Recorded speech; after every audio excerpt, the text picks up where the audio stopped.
s'agit d'une patiente de 64 ans qui présente une cardiopathie hypertrophique obstructive. On voit sur cette image en échographie transœsophagienne le bourrelet septal assez hypertrophique et le mouvement de la valve mitrale qui vient buter en systole contre le bourrelet septal.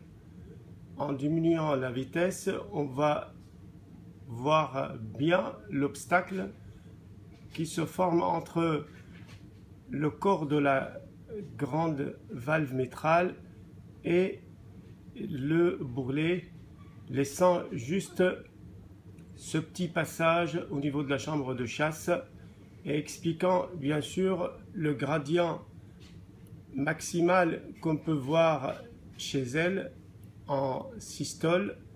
Et on voit que au repos, ce gradient est de 97 en maximal et 47 en moyenne.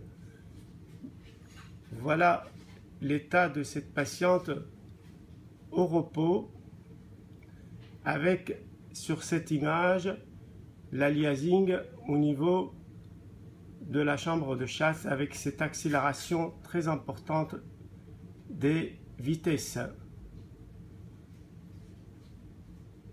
Voilà à nouveau la même chose et on voit en échographie tridimensionnelle là le bourrelet septal avec le mouvement de la valve mitrale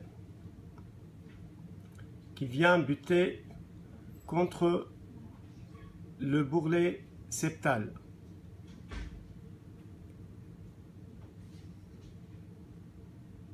Nous avons voulu, chez cette patiente qui présente une cardiopathie hypertrophique avec obstruction importante, réaliser une procédure d'alcoolisation septale afin de thromboser la première branche septale, ce qui permet de créer un infarctus local au niveau du bourrelet afin de diminuer le gradient au niveau de la chambre de chasse par une diminution de l'épaisseur du bourrelet et une diminution de sa contraction.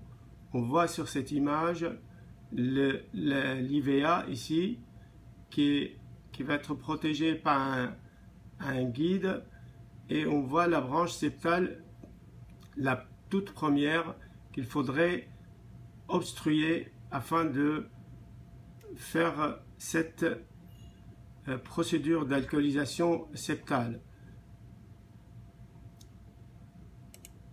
On va voir au fur et à mesure, voilà le guide avec le ballon ici qui est en train d'obstruer cette branche septale. On va voir au fur et à mesure que cette branche va être thrombosée après avoir injecté la solution d'alcool. Là, c'est le guide dans l'IVA pour protéger l'IVA. Et là, on voit que la branche septale est obstruée ici. Il faut vraiment choisir cette branche spécifique qui irrigue le bourrelet septal. Voilà le résultat avec l'obstruction de la branche septale avec le guide qui se trouve toujours dans l'IVA pour le protéger.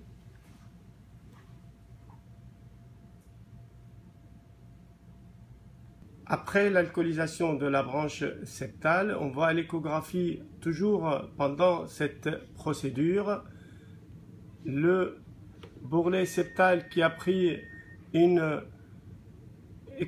éconogénicité différente, qui devient un peu plus brillant, et on voit que le mouvement de la valve mitrale est un peu plus éloigné.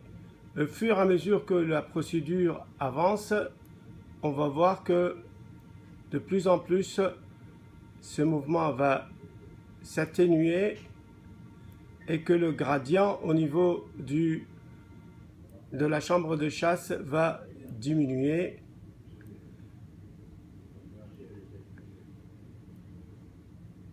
Voilà l'aliasing qui a diminué d'intensité et vous voyez le gradient qui est passé de plus de 90 à 31 mm de mercure.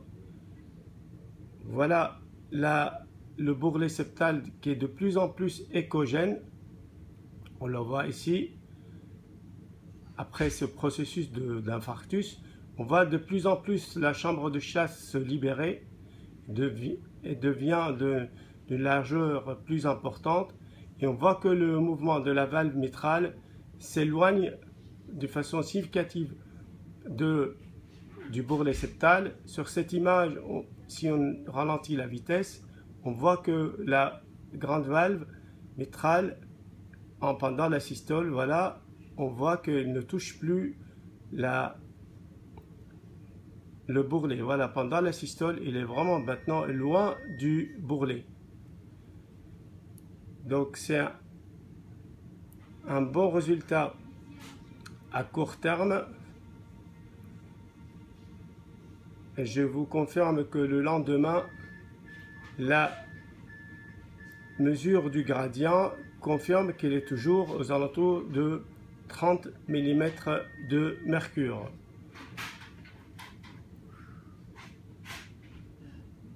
Donc un très bon résultat d'une alcoolisation septale chez cette patiente qui présente une cardiomyopathie obstructive.